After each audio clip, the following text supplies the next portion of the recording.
Hi, everyone, and welcome into the 3AA State Championship game from Raleigh's Carter Finley Stadium. Patrick Johnson, along with former ECU Pirate and Carolina Panther Kevin Monroe. A couple of unlikely teams in this 3AA Championship game in the Dudley Panthers and the Ashbrook Green Waves.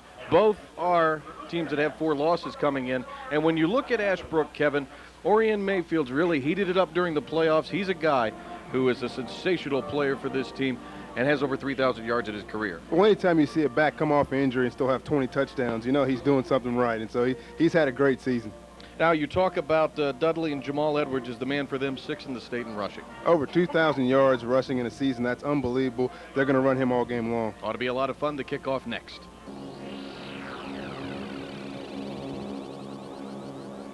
Well, the captains meet at midfield. It will be the Dudley Panthers and the Ashbrook Green Wave. Greenies, the number 5 seed out of the 3AA West. Panthers, they're the number 8 seed out of the 3AA West. Indeed, these two teams have quite a lot in common. They have played similar competition. They have had similar seasons. And certainly for Ashbrook, they have had a lot of excitement, including their come-from-behind win in the Western Championship game over Asheville last week, 22-19 in overtime. They trailed by 13 points with 3 minutes to go, Kevin, before sending that one into OT. And this team looking for their first state championship since 1974. They are ready to go tonight. Well, they've had some shockers. I mean, they've taken 4 losses all year, and both teams have, and they've had some close ones. It's a lot different from the game we saw this morning, and it'll be a little bit different from the Independence and New Bern game we saw tonight. Both of those teams have blown people out all year long, but these two have had to have fight, and so to get to this level, they've earned their way. Panthers started 2-2. Waves started 1-3 and 3-4 before both have hit their stride here, headed into the playoffs.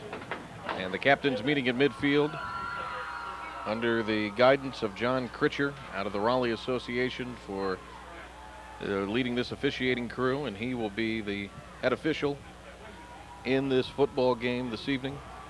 And Kevin, I got to ask you, this is being a 3 o'clock start here at Carter Finley Stadium.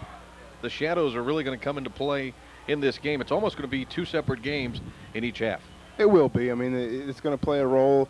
The sun will be up, and it's really not that bright right now, so I don't know that it'll be a huge difference. But it'll be a little bit different, and it'll affect the quarterbacks and the receivers and the punt returners and those guys having to field the ball coming from out of the sky. So we'll see how it affects them. Green Waves will receive. We mentioned John Critcher, joined by Roddy Paget, Andrew Erickson, Charles Mitchell, Battle Whitley, Robert Mormon, and Joe Lamp. The Triangles Officials Association crew assigned to this state championship game here at Carter Finley.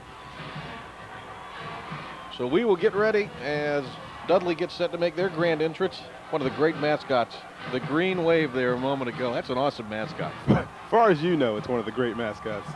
Very interesting looking. It's like the old Stanford Cardinal mascot almost, the pine tree. Yeah, the birch, I think they call it. Well, this is certainly not a birch. That's of land. This is of sea. The Green Waves have washed into Raleigh here. Look to have brought a fairly decent crowd, a spirited showing. They have a student section that will stay standing throughout much of the game. And we are getting set to kick this football game off. Kicking will be Michael Brown for Dudley, who comes out in one of the funkiest color schemes you'll ever see a football team have on a uniform. Almost shocking, I would say. Antoine Pagan back deep along with his teammate Dyshawn Rice, and we're getting set to kick off the 3AA title tilt. This is what it's all about, folks. You play all season long to get to this stage, and it's the first season that the state championship games have been played here at Carter Finley, usually in Chapel Hill, and I know these guys are excited. We are underway in Raleigh. This one will sail into the end zone, and it'll be a touchback for the Green Waves offensively. They have Cole Russell at quarterback, a 5'10", 155-pound sophomore. He's completing 34% of his passes, only in his 7th game this year. Mayfield is the tailback. Michael Briggs is the fullback that starts. The ends, Cale Bradley, Michael Martin, Antoine Pagan, the flanker, Chris Bordino, Robbie Flynn, Shamal Britt, Casey Carr, and Matt Dowell along the line for the Green Wave. They open up from their own 20, out of the eye. And the fullback got the ball. It is Michael Briggs, has scored 6 touchdowns this year, and Briggs lumbers ahead across the 25-yard line. Let's take a look at the defense for Dudley. Chris Mickens along with Demarin Presley, Aaron Jones, Dominique Midget up front, Ike Chimodere, or Chittomer, I should say. Chittomer along with Michael Brown, Charles Jones, James Donald, Anar Peak, and some others in the secondary. And a sack. And it'll be a loss on the play of a couple of yards. Believe it or not, Patrick practiced these names for about an hour before the game. It's Chittomer. Okay. Presley in on that last tackle. They get harder. They don't get easier. Oh, they sure don't. Kevin and I are in the process. Game 2 of a triple header we're doing here for the teams that are participating here in Raleigh this weekend. 3rd down and long. Here's Russell. He'll pitch it. Looking for room is Mayfield, and Mayfield is sent out of bounds, knocking some Green Wave supporters over in the process and shoving him out over on this near side. And then he checked on him. Did you see him pat him on the back and make sure he was okay? Very nice stiff arm you see here from the running back as he tries to get to the outside. They're stressing him, and he nice little stiff arm there in the chest, but was not able to get to the first down marker. Chittomer was the man who pushed him out. Chittomer along with Tyrone Faust, who's a 5'11", 180-pound senior. And we have a Greenie down at about the 25.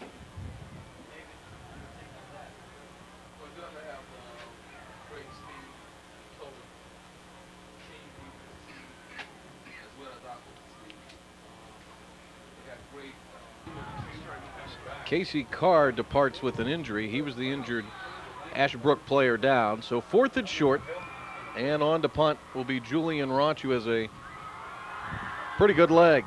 Gets onto this one, and it will roll and bounce inside the 30, down at the 28-yard line. A great punt. And now that'll turn it over to the Dudley Panthers. Offensively, Corey Lyles is their quarterback, very efficient, completing half of his attempts this season. 720 yards and 5 touchdowns. Nolan Howard in the backfield along with Jamal Edwards, who had a big game against Clayton last week. And it'll be Corey Lyles, the junior, at the controls under his center Luther Jones. Here's the toss to Jamal Edwards. Number 1 looking for some room, and Edwards, as a flag flies in, is ushered out of bounds. Number 9 pushing him out over there for the Green Wave, and that was Toby Partlow. Also some of the skill players, Marcus Cooper, number 81, Michael Caldwell, Michael Ianachu, along with Alton Rogers, Everett Simrell, along with Luther Jones up front, the center, Chris Stevenson, and Chris Marshall, the right tackle. Starting lineup offensively for this Dudley team. Patrick, you better believe that this Ashbrook team has watched plenty of film on Jamal Edwards, and they know what his tendencies are, and he's more than a 2,000-yard rusher on the season, and they're going to pay special attention to him. Well, up front for Ashbrook, Marcus Rhodes, Tim Alexander, Jonte Miller, Andrew Erickson, along with Michael Briggs, Kenyon Wade, Stephen Klinovic at the linebacking spots. Nyshawn Rice, Cortland Nixon, Toby Partlow, and Antoine Pagan are in the secondary.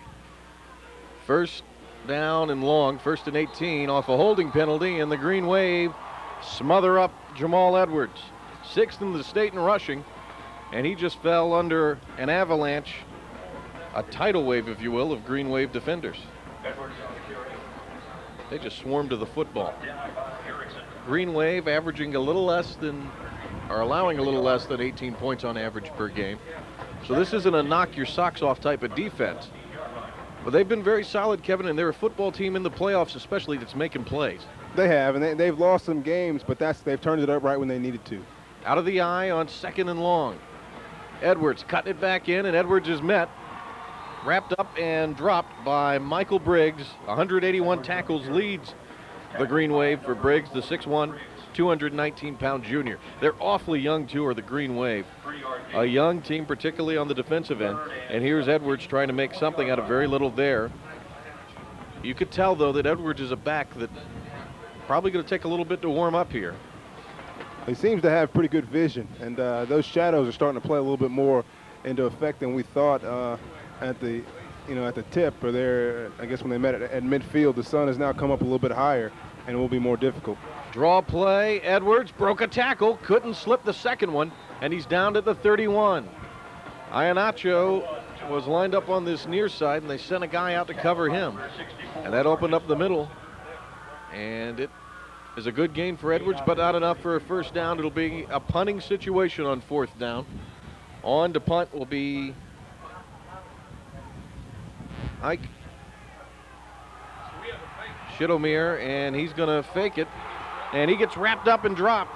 I didn't catch what happened there, Kevin. Well, he wasn't attempting to fake it. He kind of lost the handle on the ball there and then decided to take off, but when he lost the handle, they weren't on a rush, so he still could have kicked it. He just made a decision on his own under under pressure to go ahead and take off and run, and he didn't have to. Wade was one of the tacklers as they've turned the lights on here at Carter Finley. Very interesting play. I know he got a little bit nervous as he bobbled the ball and thought he'd probably have to run, but he still had time to kick it away. Could be crucial. So 1st and 10, Ashbrook with a short field. Handoff Briggs, and he goes up the middle, follows his right guard, and Briggs across the 30 down to the 29-yard line, where he was tackled by number 78 for Dudley, the Eastern champions, represented there by Aaron Jones, the 5'10", 290-pound senior DT. Ashbrook's got the ball in great field position on this drive after the turnover, and so they'll be looking to punch the ball in the end zone down here. 2nd and 8. Full house backfield now with a long count. Here comes the tailback, and Mayfield, very little, couldn't cut it to the outside. Orion Mayfield with a gain of maybe 1. He was dropped by Charles Jones. This Dudley defense has been very active early on and not allowed Ashbrook to do a whole lot. They're running to the ball really, really well. And as the defensive coaches would like to see, they're getting 11 hats to the football, and everyone's tackling. 3rd down, 7 situation. Full house backfield again. Russell. Mayfield. No, Russell the keeper. Russell looking for the corner, didn't get it. And he is wrapped up and dropped. Number 21 got back there to him. Martell Thatch, the DB. Thatch coming in with 75 tackles this year, Kevin. And he got back there off a corner blitz in a hurry. Oh, he did a good job of getting to the outside, not allowing Russell to get around him, and made a good tackle. So they bring on Julian Raunch, who's going to attempt the field goal. He's hit a 49-yarder this year. He's hit 8 in the playoffs. This one's up, and it is good. Well, how about that? A 40-yard field goal from the senior kicker. And we have a 3-0 game with 6:33 to go here in the first from Raleigh. Now that's a weapon you won't see very often in high school football. And the Green Wave fans celebrating their team up 3-0. Patrick Johnson along with former East Carolina Pirate Kevin Monroe. That was Rauch who kicked it through. Julian Rauch, don't want to slight anybody that booms a 40-yarder.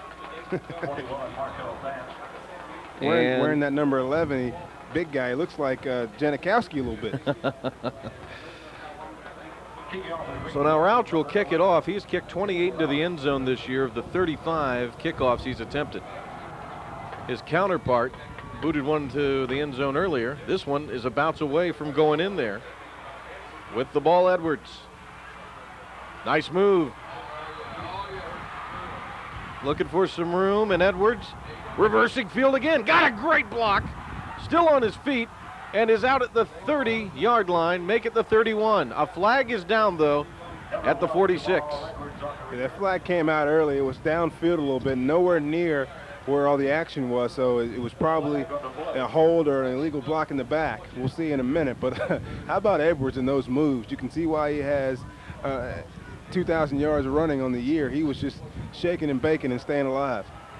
John Critcher will have the call over the PA here in a moment as we see what the flag is all about that sits at the 46. And here's the call.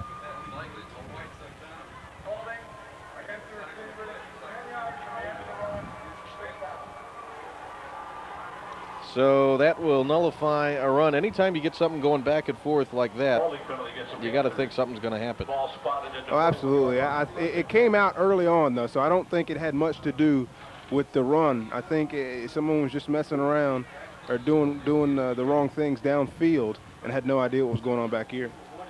So Corey Lyles leads the Dudley Panthers on for the second possession of this first half, and with the football, ball is on the turf. Did Ashbrook rather get on it? I think they did, and they did. And recovering the fumble, number 39, Klinovic, the junior. That's what you need, Patrick. In a big game like this, you need turnovers, and that's Ashbrook's second. They were only able to get 3 off the last one, so we'll see if they're able to capitalize off this one. They went to Williamson in the backfield, and he coughed it up. So it will be a short field for Ashbrook to work with here out of Gastonia, the team that started the year with 1 win in their first 4 games, and the punishing fullback Briggs carries it into the line. Boy, they've got a good mix of getting him involved early, Kevin, and he's getting them that 1 or 2 yard cushion. Absolutely. They're doing a good job of pounding it up in there, and this Dudley defense hasn't bent very much. I mean, they're right there every time, but Ashbrook's going to keep working them up that middle, try to soften them up. Give Victor Floyd and Joe Shepard and his team some credit, and we have a timeout on the field. 3-0, Ashbrook leads with 5:36 to go in the first. Dudley out of the timeout. Handoff Mayfield, right side, Mayfield ahead, brought down at the 16. And a good run from Mayfield. Making the tackle was Charles Jones, number 40. And this will bring up a 3rd down and 5 situation here with 5:17 to go.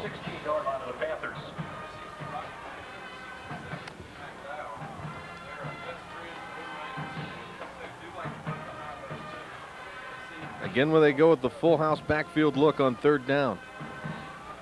And again, Mayfield, that time though, somebody got a paw on him and a Panther drug him down. Number 28, Mayfield. Looked like it was number 57.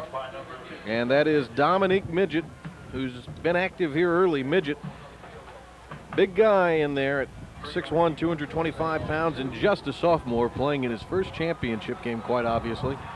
What a moment for that young man. It sounds kind of corny, but he is no midget. I mean, he's a big boy. A great play by him.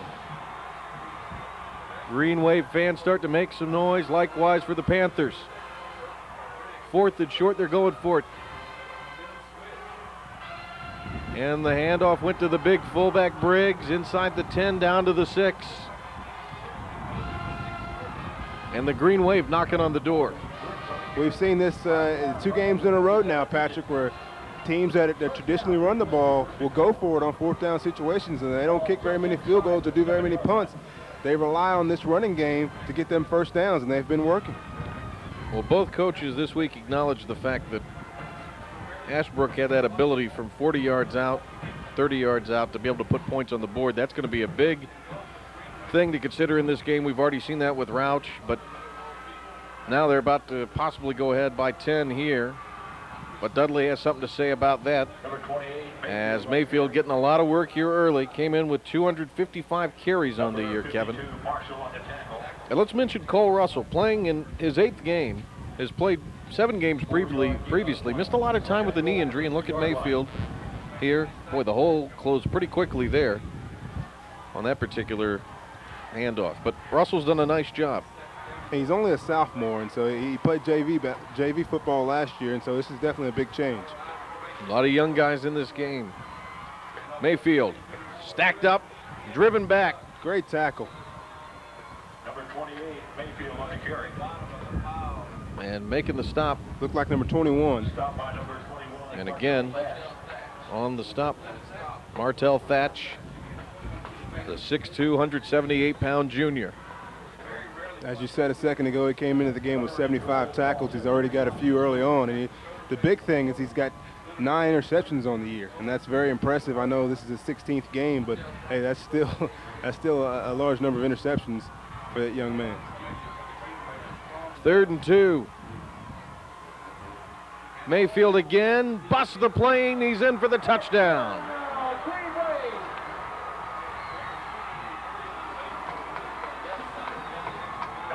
9-0.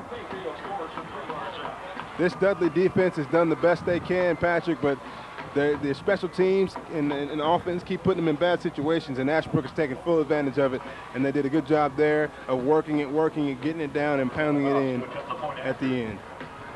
For Alshon, he's only missed 1 PAT kick all season. That stat won't change. Oh, my goodness. No, he did miss it. So that stat will change. I spoke too soon. I tell you what, he missed it, but he kicked it on Highway 264. Oh, my goodness. 9-0 our score with 2:36 to go here in Raleigh. Along with former ECU Pirate Kevin Monroe, I'm Patrick Johnson. And Kevin, Ashbrook so far, it's been all Green Wave in this one as they lead 9-0. Dudley's now got to hold up their end of the bargain. We thought this was going to be closely matched. They've got to rally and get back in this one. Well, talking to the Ashbrook folks before the game and looking at their schedule, they've had some games where they started out relatively slow, but not today. I mean, they're making plays defensively, getting turnovers, and they've jumped out to an early two-score lead. Well, their march through the playoffs has certainly not been uneventful. Easy time with Weddington in the first round, 48-20. Then they beat Glenn on the last play of the game, 16-14. Piedmont, double overtime. They won by a skinny point, 34-33. And then Asheville, of course, the 3-point win in overtime we told you about earlier in this broadcast. So 2 minutes and 36 seconds to go. And the handoff went up the middle. New face carrying the football there. Actually, no, it wasn't. Same face that's carried it, and that's Edward. Check that, rather. It's Quentin Corey. Number 7 did get the football. He's a 5'10", 140-pound sophomore. So Corey on his first carry. 2nd and a long 9. Play action. Going down is the backup quarterback, Maurice Howard. Ashbrook makes a great play there. They tried to do a little bit of play action, which you'd think would work the way they've been running the 2 running backs, but Ashbrook was not fooled. They continued to go towards the quarterback as he rolled out. You'll see here, they get upfield, and there's pressure coming from the back and the front as they make the sack. Klinovic and Nixon, the safety man with 86 stops this year. So 3rd down now and 20. Last 3rd and long they ran the draw play. They'll hand it off to Edwards, and he's able to punch it out to the 12. Going to give their punter as much room as possible here. Smart play there by Coach Floyd. There's no need in trying to throw the bomb downfield and get it intercepted. Just go ahead and give your punter some room, punt it away. You're only down 9. Go out there and play defense. Chittimere on to punt. This time the left-footed kicker gets one away. And it will be down by his teammate upfield at the 43. So a 31-yard punt, not a bad effort. And it will bring the Ashbrook offense back onto the field. So it's been all Ashbrook here early. First title game since they won the whole darn thing back in 1974 when they were a 4A team. And some of the Green Wave fans getting down. Wow. Boogie, oogie, oogie. I'm speechless. Here's Mayfield, and Mayfield with a tough run across the 40, lineman down for the Green Wave, but he gets back up. Mayfield with a solid gain of 5. 5-yard gain, 2nd and 5, Green Wave on the 38-yard line. And it will be a 2nd and 5 situation for Ashbrook here. They average 26.6 points per contest. Go to the fullback, Briggs. Breaks one. Briggs, 25, down to the 22-yard line. And a good gainer for Briggs of 17 yards. And with 8 seconds to go in the first, they're in excellent shape. I tell you what, Briggs is a man out there. Now, he's a leading tackler on defense with over 181 tackles, but offensively, just in the playoffs alone, he already has 3 touchdowns. He's got 6 on the season, and so you don't leave that young man alone. When he comes through the hole, you have to wrap him up and wrap him up harder. He'll score touchdowns. Charles Jones was the man who made the tackle, and they'll switch ends of the field. 9-0 after 1 here in Raleigh. Carter Finley Stadium, Ashbrook leading 9-0 over Greensboro Dudley. Here's Russell on a 1st and 10 after the Briggs run. They'll go to Mayfield. The old thunder and lightning approach, although Mayfield's lightning is pretty bruising. He's not one of those guys cutting it out, looking for the perimeter. Now he tucked it up under and went for it. Chittimer made the stop. Ike Chittimer. More than likely he saw a crease somewhere and tried to hit it, and that crease just happened to close up before he got there. Evaluate the 2 runners at this point, Kevin. Mayfield, since he's on the field right now, what are your thoughts on him? Well, he looks to be a good-sized runner, runs hard, likes to run in between the tackles, whereas Edwards is a guy who looks for that opening. He looks for that large gap. He wants to hit it and hit it hard and go for the big gainer, and I think Mayfield is more willing to stick in there and get 3-4 yards at a time. Briggs leans ahead and is able to get a couple. So it brings up a 3rd down and, about 7 situation here. And like you said, it doesn't hurt to have Briggs, the fullback, leading the way for Mayfield. Makes things a lot easier, take it up in the hole. They put Pagan in the slot to the left, also France. They'll hand it off. Briggs, 7th touchdown of the year for the big guy. What an impressive run for the 219-pound junior. I tell you what, if he's 219, come on now. He's a little bit heavier than that, and he's hitting that hole hard, and he's making it happen. Look at that body. Come on now, that's not 219. That's more like 255. But he's running the football hard. Well, however you slice it, the Green Wave fans are fired up. Look at that, Mike Allstott-like. Got a good block downfield and was able to take it to the house. I'm talking about he switched hands, he covered the ball up, he stiff armed, he did it all. Roush kicks it through, and it makes it 16-0. Ashbrook with a good start here to start this football game, and the Green Wave fans have a lot to be excited about here in Capital City. So Roush will get set to tee it up,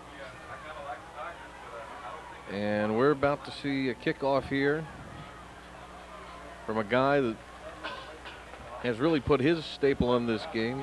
Booted through one extra point and hit the 40-yard field goal. And it's a 16-0 game. Roush's kick. Tracked down and taken by Faust. Faust at the 15. Faust trying to navigate his way ahead, and he's down at the 25-yard line. Low line drive kick enabled the returner to bring it out past the 20, which is what you want to accomplish on a kickoff return. You see here on the replay, bobbles the ball a little bit, but picks it up and gets north. And that's what coaches want to see. They don't want to see you pick it up and go to dancing. They want you to get the ball and get as many yards as you can. So the ball will be just shy of the 25, and now Dudley's got to get something going. Edwards. And that's a good run from the junior as he pushes his way ahead to the 27, 28-yard line.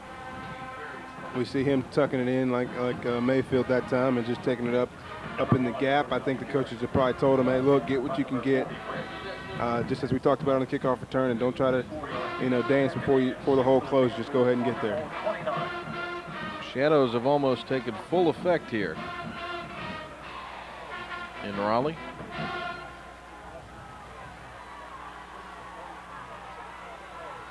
Going out of the shotgun now with Howard.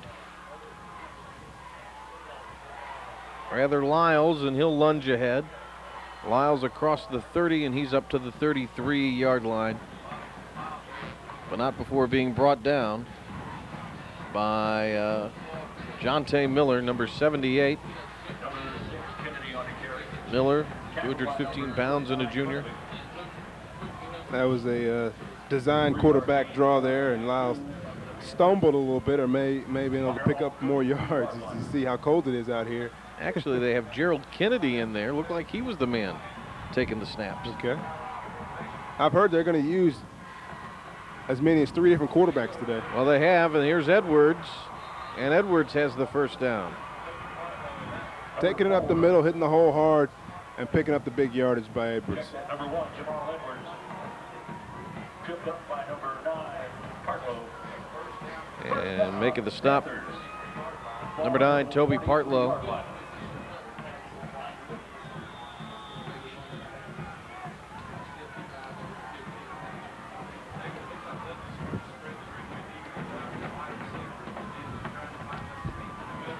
Here's Edwards again, and Edwards with another solid run into Green Wave territory before Partlow dropped him again, number 9.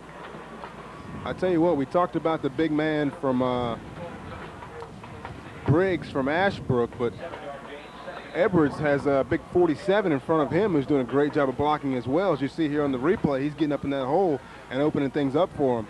Looks like Vernon Walls. Vernon Walls, he's 5'11", Kevin, 215 pounds and a senior. So Dudley going to some second and third tier guys here as Edwards has another first down run. And I tell you what, I'm just sitting here watching Vernon, and he's going at that hole full blast. I don't know if we'll get a replay on this last one, but I mean, he's stunning linebackers and giving room for Edwards to run in. Watch 47 go in this hole, and he just hits number 8 and knocks him back a couple yards and allows Edwards to get up in there. Coming 24, Clinton 21 in 2A championship action. So Vernon Walls is making a difference right now. 2 receivers set. They're going to stay on the ground, and that time rewarded Big Vernon for some of his hard work. He carries it for a good gain ahead. Number 47, Vernon Walls. And Walls picking up some yardage. Tackle made by number 40, Michael Briggs. Well, Edwards, through one period of play, Kevin, just 16 yards. For Mayfield, 22. Michael Briggs has been the story, though. 40 yards and a touchdown so far in this football game. Speaking of the devil, Briggs comes up and smacks the running back in the mouth, as he's been doing all year long. Coming into the game, had 181 tackles, 3 fumble recoveries, 6 caused fumbles, and he's just all over the place on defense. How many caused concussions? Because he really laid the lick on the ball carrier that time for Dudley. Every hit is a concussion. He's a teeth rattler, isn't he? He causes a concussion. Look at that, 219. That's a big boy. Tell you what, too, he's got some wheels. He's explosive. 3rd down, 7. Keeping Kennedy. Kennedy lunging ahead, and he fires down to the 31 for a first down. And a gain of 10 yards. Check it, make it 9 as they'll spot him at the 32. Kennedy selling it here. Very nice play, almost a quarterback ISO is basically what it boils down to. They had both backs leading up in there for him, and he followed behind them. And if I were the Ashbrook coaching staff, anytime Kennedy came in the game, I'd have somebody spying him, because he's already had a couple of rushes on the day and doesn't like he's going to throw it when he gets in there. 6.5 remain here in the 3rd. They'll go out of the shotgun this time with Kennedy. Keeper. Kennedy forges ahead into the line and gets to the 30. Gain of 2. It'll bring up 2nd and 8. As making the stop for the Greenies was Stephen Klinovic. Approaching the 6-minute mark, midway point here in period number 2. Green Wave leading in this 3AA championship game, 16-0, but Dudley driving. And we have a whistle and a timeout taken on the field by Ashbrook. 16-zip our score with 5:54 to go in the 3AA title tilt. Well, Ashbrook taking this timeout here, and that'll leave them with 1 TO remaining.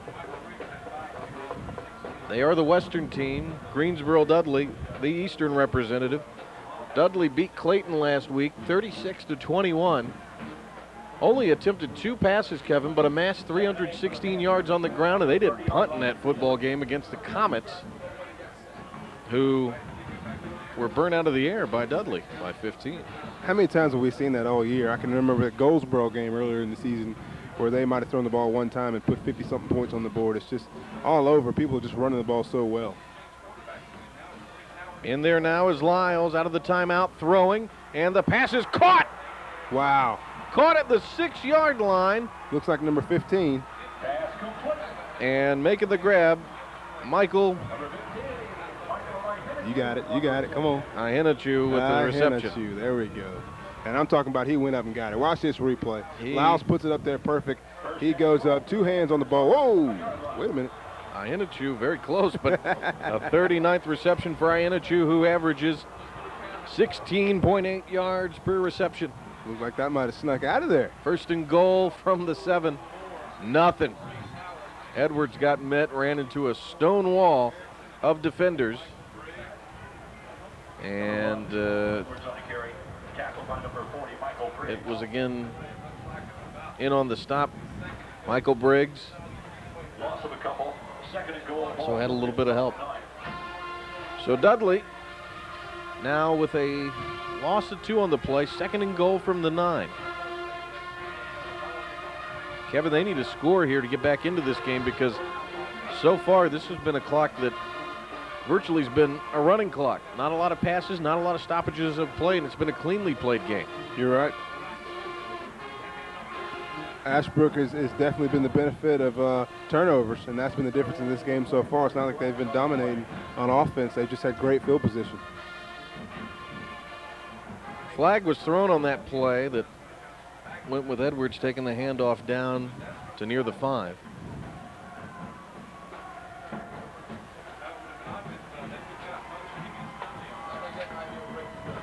And this will back him up.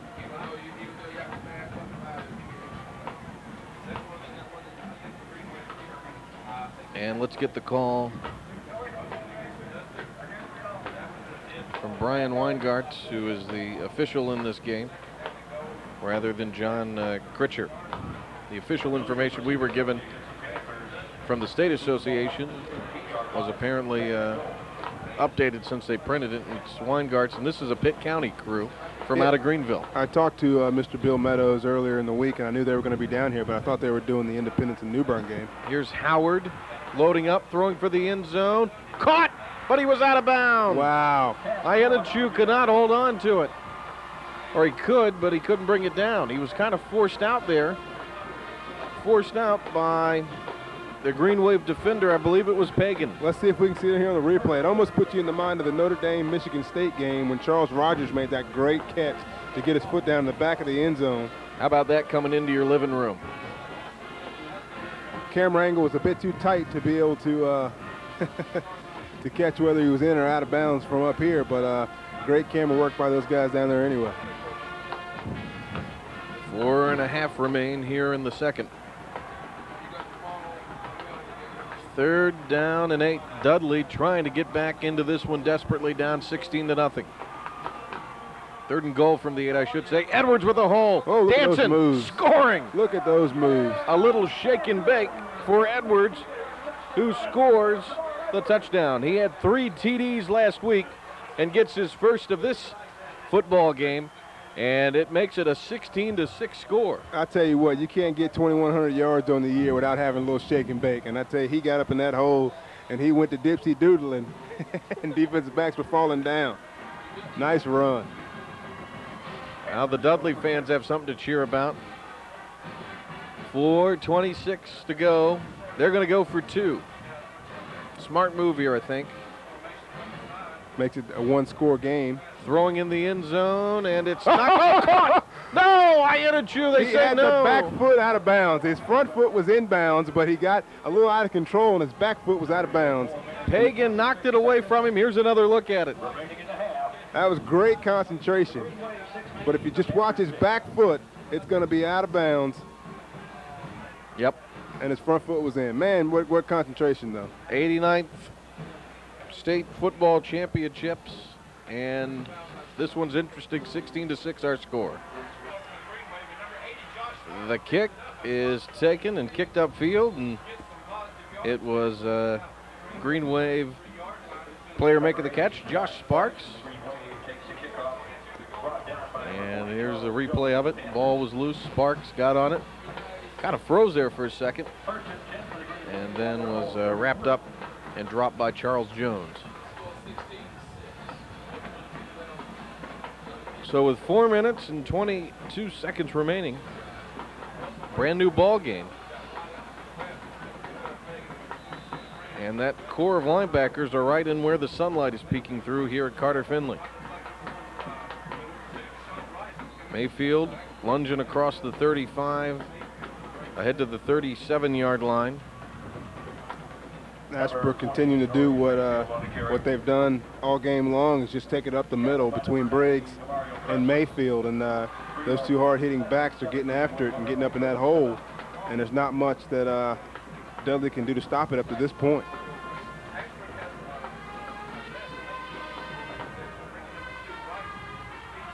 Here's Cole Russell. Russell with the toss sweep. Pitched it to Rice. Rice turning the corner midfield. Rice at the 40, and he's uprooted, but a big run. I tell you what, you could tell he had speed the minute he turned left and went around that corner. I mean, he was just 2 steps faster than everybody else. You know why they give him the ball in the toss sweep. Look at him close the ground on his blocker and get around that corner. Great block there by Mayfield, who's used to doing a little bit of running himself, and a good finish on that run there.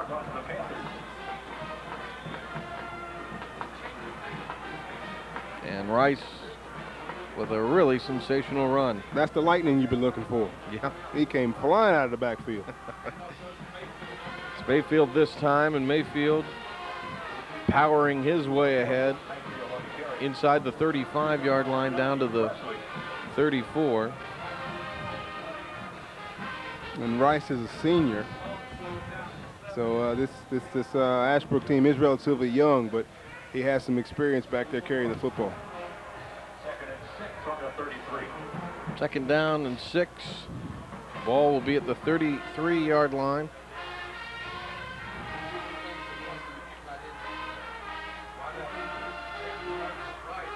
Keeping the football is Russell, and Cole Russell down at the 28. Shy of the first down marker, and making the stop on him for Dudley is Chittimer and Midget. Tell you what, Russell's not very fast, but he does such a great job of carrying out his fakes that usually he's wide open before anybody knows he has the ball. And so great job of putting the ball in the hands of the back, pulling it out of there, and picking up a couple yards around the corner. 2:10 remaining. First half. Mayfield gets the first down on 3rd and short as he's down at the 24-yard line. And making the stop as the Green Wave pick up the first down here. A nice tackle made in the open field by Faust, but it was too little too late. They are really starting to wear down this Dudley defense, and early on Dudley was hanging pretty tough there, but they're starting to pound on them now, and it seems like every time they go up the middle, it's wide open. $1:47 to go in the half. In motion, they send Pagan. Run away from the motion side. Oh, play action. And Russell going down to the sack. Midget getting back there to him. Dominique Midget. And he has played a heck of a first half defensively. tries to go with the play action pass, and no one was open quick enough, and Corey Russell goes down.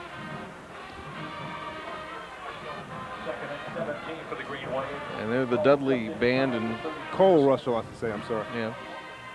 Dudley group really getting into it. They're the Spirit Squad, the band. Had a shot of them a moment ago. They were getting after it. The throw again, Cole Russell. Swing pass. Is it behind the line? No, it'll be a forward pass. Waved incomplete by Brian Weingartz. Okay, it was behind the line of scrimmage, but it was a forward pass. Right. So that makes it dead. Another look at it, and that's just a case for Bradley. Cale Bradley not being able to hold on. He's really not used a whole lot, the tight end. Just 5 receptions this year. They threw his way that time and couldn't make good on it. I'm not sure if that play there will allow him to be used more in the future. Maybe, maybe not. He does have 2 touchdowns this season in his 5 catches, so that's pretty efficient. But we shall see as this one develops, huh? No, we can't. He just jumped, false started. I think that was the tight end. But Bradley again, huh? you're counting his touchdown to catch ratio and not his touchdown to drop ratio. 3rd and 22. 51 ticks remain, and it is a false start. Between Williamston and Albemarle, the score is tied at 14 with 4 minutes 4 seconds left in the first half. So 3rd down and 27 now. I guess it will be. They haven't updated it on the big board here yet. 51 seconds remain here at Carter Finley in the first half. Toss sweep. Looking for some room, Rice. And Rice gets drugged down. Couldn't get the corner that time. And he was stopped. A great open field stop by Chittimer. Chittimer shows great speed there because we've talked about what Rice can do getting to this outside. And Chittimer fights off a block and gets out here and brings him down for a loss. Great play. The Panthers are in the dark uniforms. The Ashbrook green wave and the all white with the green trim and numerals. And this will be a field goal attempt. Wow. Of, what will this be? 57 yards. Oh, bad snap. Holder's going to have to run for his life, and the holder is able to escape out of bounds. That's Chris Germain, a 3rd on the depth chart quarterback. And time has run out here in the first. Let's get another look at it. Where they try and, look like Germain pulled it up. No, he tried to put it down and couldn't get it down because of the snap, and he was trying to fumble with it and couldn't get it down, so he went ahead and pulled it up. Now, the distance, you think they had a real shot at that? Because Dudley was also getting some good heat. Well, yeah, I mean, I don't know. What we've heard earlier in the game is that, you know, he's kicked 60-yarders in practice, and he attempted a 60-yarder and actually in a game and barely missed. So I'm assuming they were actually going to try to go for that 57-yarder, but wow. Dudley wanted some more time on the clock. The officials are discussing it. Ashbrook, Joe Shepard getting his team off the field. They're doing the smart thing. Usually, if there's an argument, you tell your team to get off the field and make the officials bring you back. So they're going to put 1 tick on the clock, Kevin. They'll have to go 63 yards if they want a touchdown.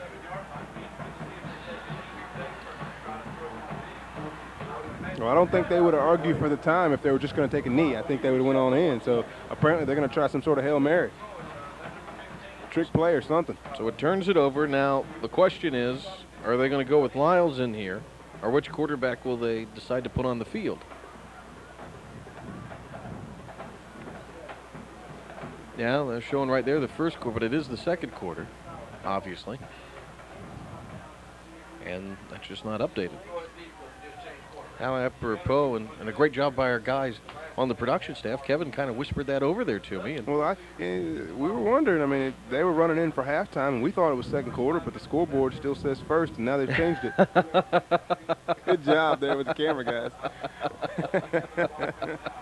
Can they hear us? It's great communication, huh? Nice. I didn't know that. I'll have to start telling them, see if he can find some. There you go. Look there now. Yeah. All right. There we go. Maybe I can get him to scour the crowd and see if we can't find some college scouts out here somewhere looking for these guys. First down and 10. They'll go with the trips to the left. Oh, goodness. And the ball is up in the air. Is it going to be ruled a pass or a fumble? Should be a pass. It is ruled a pass. Incomplete, but there is a flag thrown. And obviously going to be on the offense since they're ending the half. And the assistants for Ashbrook emphatic that they want to decline it. They want to get to the locker room and nurse this 10-point lead at halftime. So the Green Wave leading 16-6. Dudley with some spark, and this ought to be a heck of a second half as these two get set to do battle from Raleigh. Patrick Johnson along with Kevin Monroe. We're at halftime, and what's been a really exciting first half. 16-6 is our score as the Ashbrook Green Wave lead this 3AA title game over the Panthers by a 10-point score. We look at the first half statistics. It was really Ashbrook early. 112 yards for them in the first half, but no passing yards. It'll be interesting to see how that factors down the stretch. Dudley really heated up there in the second quarter. They now have 85 yards of total offense, including 62 yards on the ground. The big running back matchup between Mayfield and Edwards. For Edwards, 54 yards on 12 carries. He has a touchdown. Mayfield has 35 yards on 13 carries, but the big story has been Michael Briggs. He has 54 yards on only 7 totes, and it's that two-man combination, that 1-2 punch, if you will, to borrow that cliche, that has really been what got Ashbrook running the football early, but man, Dudley can be explosive. I tell you what, Dudley messed up early on by having a couple turnovers. Michael Briggs took advantage of those turnovers. He now has a touchdown in this game, and that's going to be his 4th game throughout these playoffs. He only has 7 all year long, so he's really stepped it up in the playoffs.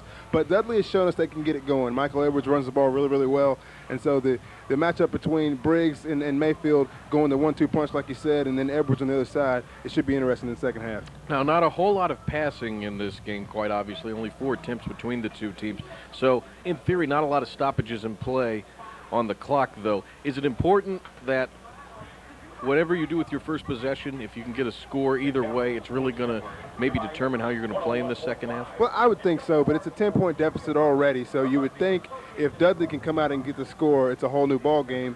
But if Ashbrook comes out and gets the score, if Ashbrook comes out and gets the score, then it turns into somewhat of a runaway. And so you have to kind of factor in who gets the score, but definitely the next score will make a difference. Now, how does Mayfield factor in on this second half along with Briggs? How does that 1-2 punch factor in against the running ability of, say, an Edwards and his cohorts in the backfield? Well, what they're trying to do is just wear down this Dudley defensive line and linebackers, and so they're just going to hand it off to one another back and forth, and so just kind of keep getting after him. And I think on the other side of things, Dudley are going to try to do the same thing, but all they have is Edwards, really. He's going to be the guy that gets the bulk of the carries, and so we'll see what they do. Well, it ought to be an exciting second half, a 10-point game at halftime here at Carter Finley.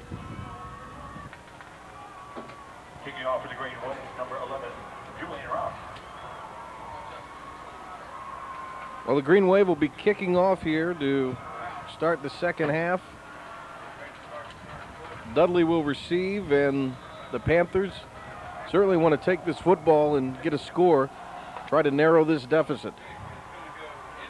Roush's kick into the end zone, and it'll be a touchback for the Panthers.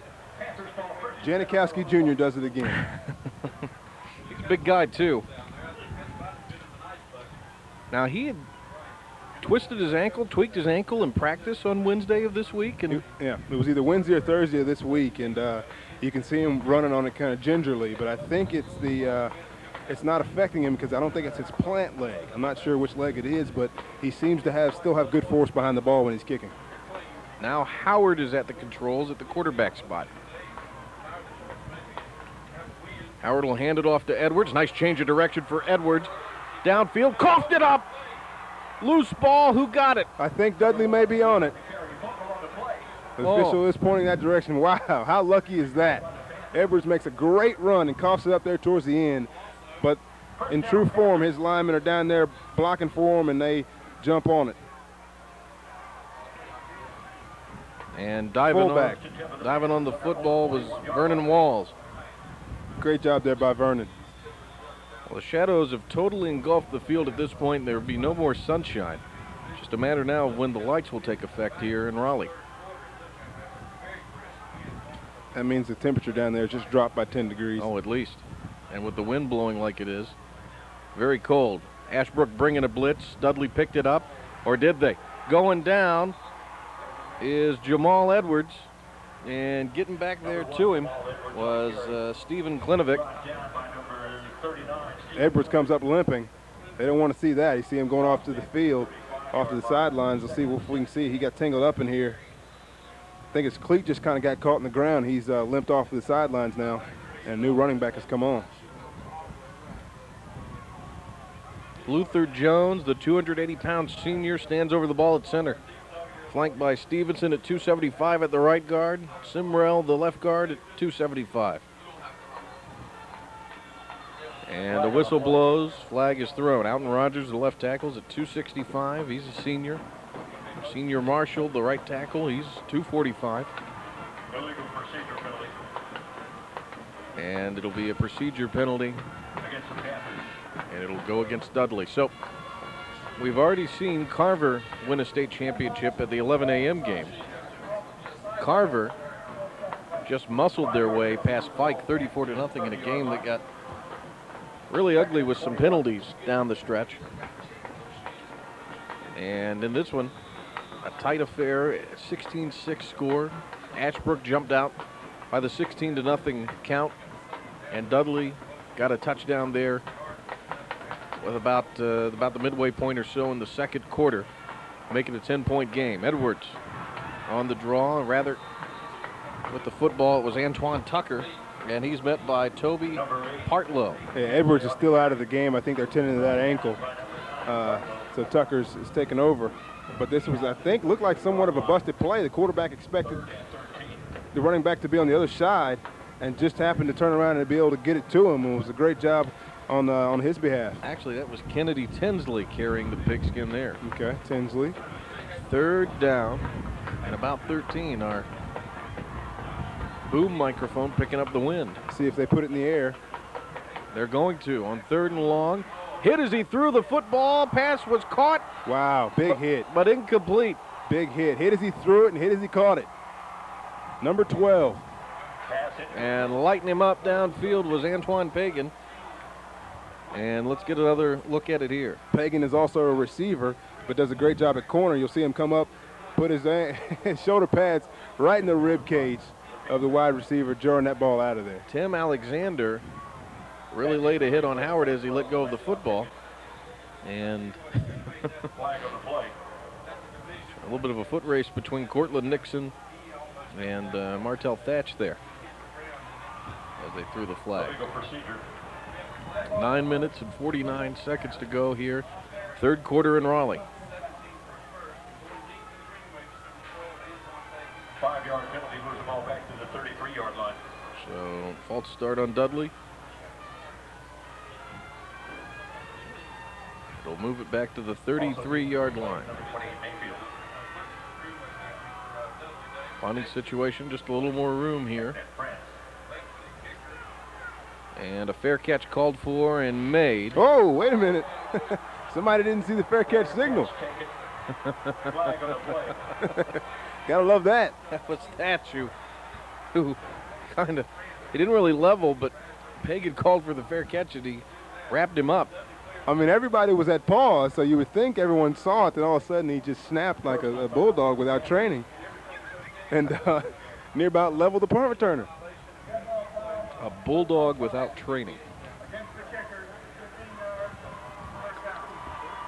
And Weingart's 15-yard penalty moves the ball telling you about the call. First and 10 for the Green Wave on the Panther 48. The ball will go to the Panther 48-yard line.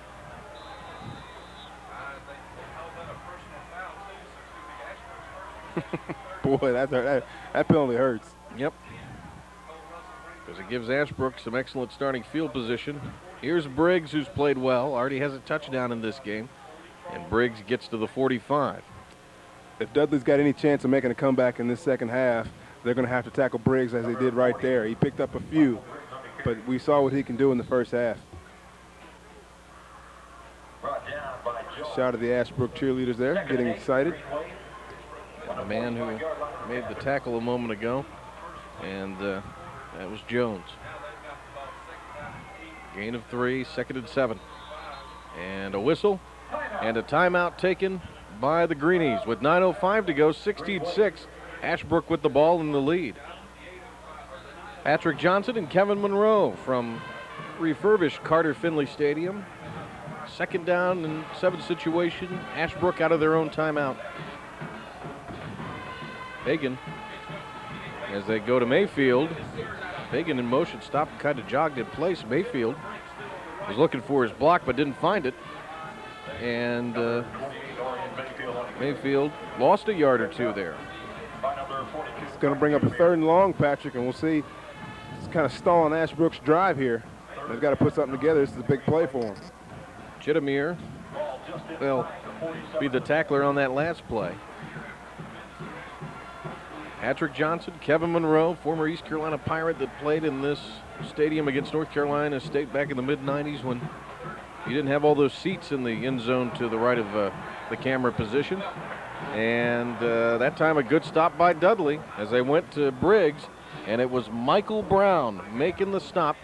Number 44, Brown, at 5 feet, 8 inches tall, 225 pounds, and a junior.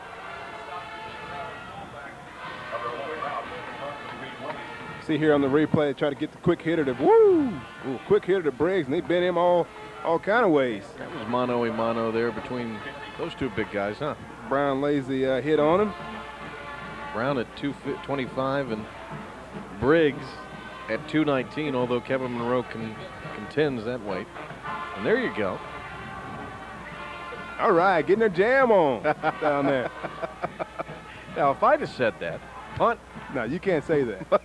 By Roush. Doesn't sound right. Getting your jam on. Oh, goodness. Stop it. Ball will be down at the 11-yard line. Well, Kevin Monroe and I, by Pagan. Monroe and I work, of course, in the Eastern North Carolina market on the UPN affiliate there for the UPN Game of the Week. And Kevin, it's been a long time since August, and it culminates in December. Boy, remember the first game we had locally on our UPN package? It was 98 degrees.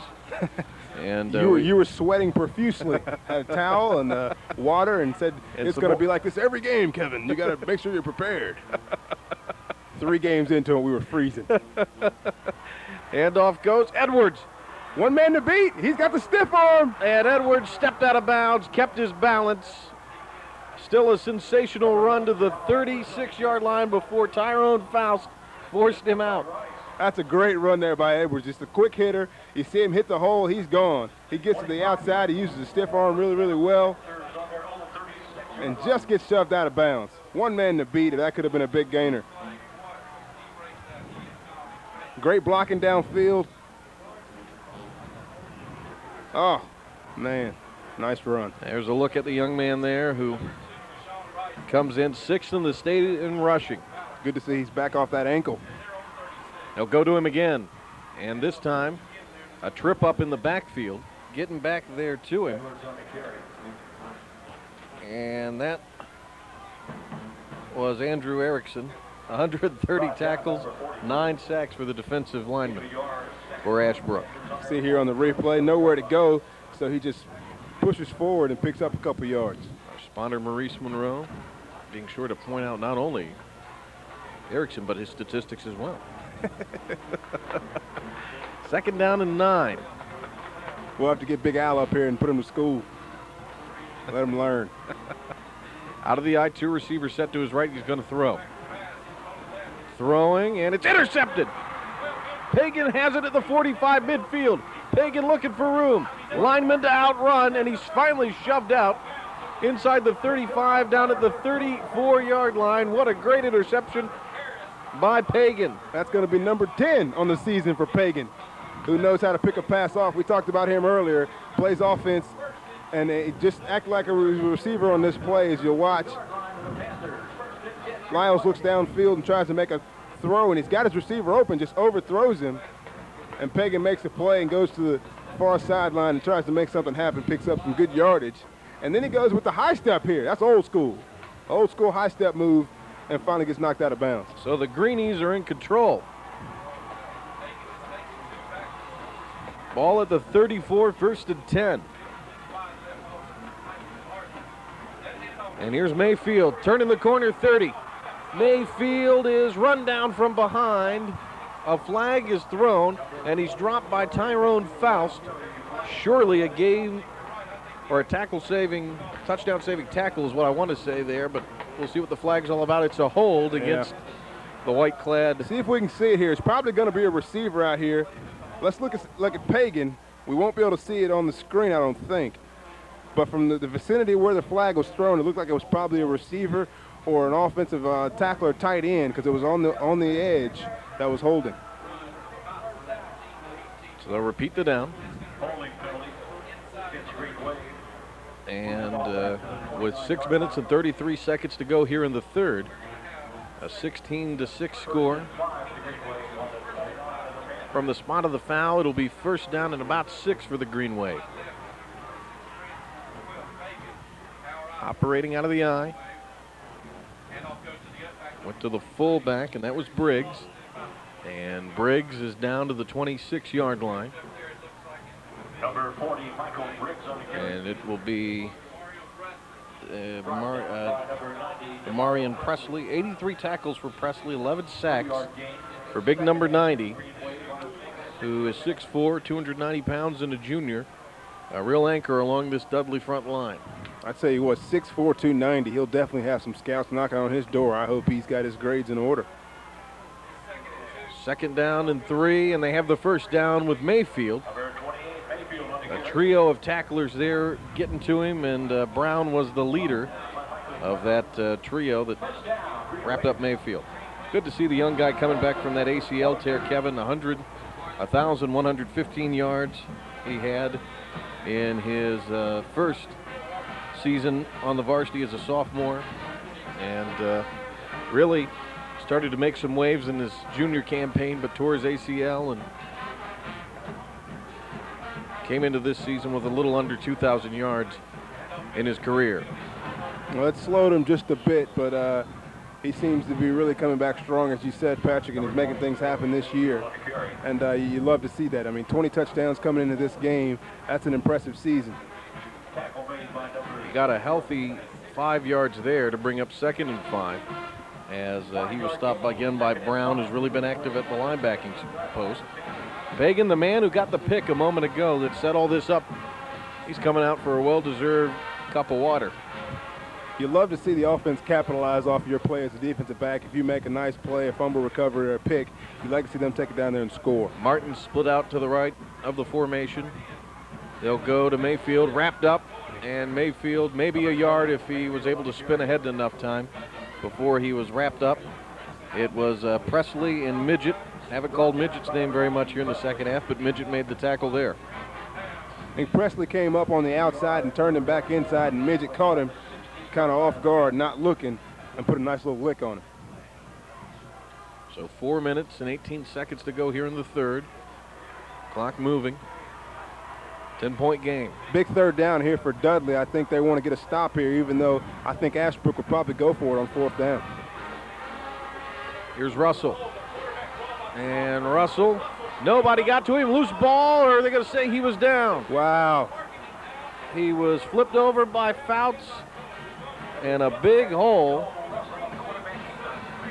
He advanced the ball down to the 1.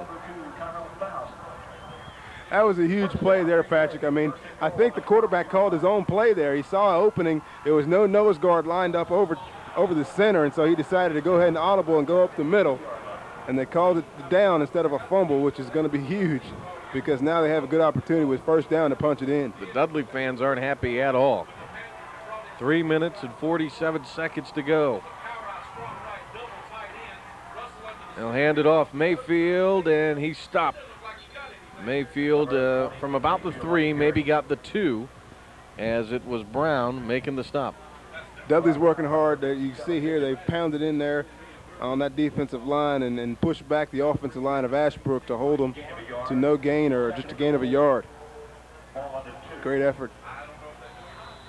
So 2nd and goal from the 2. An impressive stand on that particular play for Dudley. Can they come up with some more stops? Here's the handoff, and they didn't get in. In fact, the ball might be loose and picked up. I tell you what, the Dudley sideline has gotten very excited, so I haven't gotten a signal saying that it's down. It was Midget again making the stop. Dudley football. And Midget, a tackle jarring stop. Wow. And coming up with it, Chittamere coming up with the fumble recovery off the Midget hit. Let's see if we can see here on the replay. I don't know, that knee looked like it may have been down. That left knee looked like it was pretty close. But the ball popped out, and Dudley got on it. Chittamere, the man of the hour for the Panthers. I wonder if we can get one more look at that. We'll see. But anyway, that was a great play on both both guys, and looks as though Mayfield let the ball go. So a big break for Dudley, but now they got to do something with it. The ball is spotted down at the 1. Not a place where you want to have the ball. And he snuck out of there. Surprised everybody. And how Howard made that happen, I don't know. It looks like they're going to go with Howard here. Actually, that's Kennedy in the game, and he's wrapped up by Cortland Nixon. Well, anytime you see a quarterback run, you know it's Kennedy. And you see there, he makes a great effort, but I think he's run the ball 90% of the time he's been in there. I'm telling you, they got to have somebody spying him because he's going to take off. How about the fact that nobody grabbed onto him? He leaning ahead, didn't go for the ground, just kept his legs going. Got out to the 9, and a hit in the backfield. It'll be a loss on the play. Looks like our man Briggs making the stop, and it was Mr. Briggs with over 10 tackles per game on average. Drop him back a yard or two. 3rd down and about 4. Get a look on the face of an Ashbrook fan. It looks pretty cold out there. You're glad you're up here, aren't you? I tell you what. Out of the eye. Edwards doing a dance. Edwards, 1st down. And Edwards is brought down at about the 16, 17 yard line. Nixon again making the stop. Cortland Nixon, the senior. And a really great run here from Edwards. Well, a great run and a great tackle. Good job of standing him up until he got some help and helping getting him down, but it was a great 1st down run for Edwards.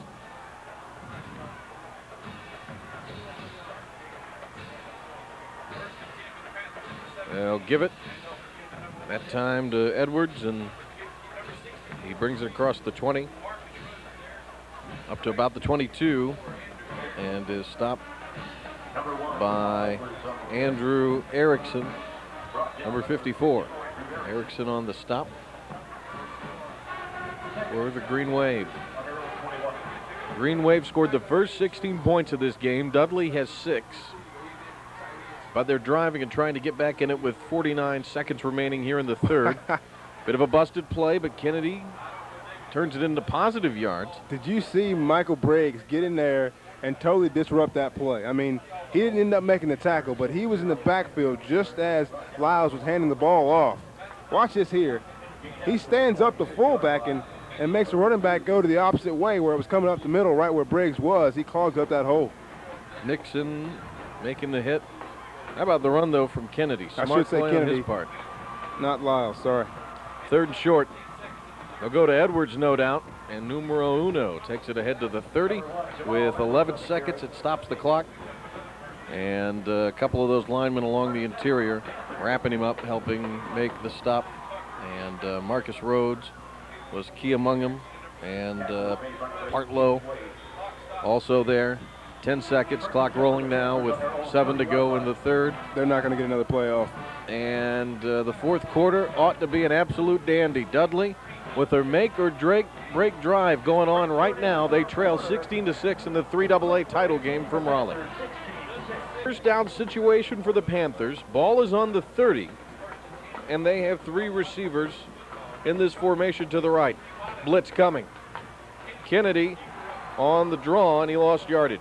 Well, it was a great job of picking up the blitz by Vernon Walls, but then the other side let down, and they were able to tackle Kennedy.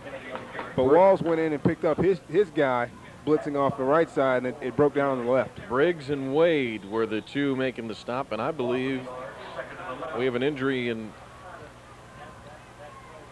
number 28, it looked like Mayfield. And the loss back to the 28, bring up 2nd and 11. Mayfield in there, Kevin, playing on both sides. What do you think of that? Well, I mean, to get here, he's had to play both sides, and I think it's interesting that we've seen that from the two teams this morning as well as the two teams today, and that's what you have to do. You have to play your best players all the time. And there's a look. That's not fair for the mascot right there. He's showing off who he is. Well, that thing looks better from a distance, doesn't it? It's not a very attractive mascot. You look at one of our cameramen down there working so hard. Great job. And I think he was trying to. Apparently, he's the guy that's been getting all the shots of the cheerleaders. Doing a great job. Now the green wave and our cameraman down there on the sideline they're fighting. Are duking it out. Okay, interesting.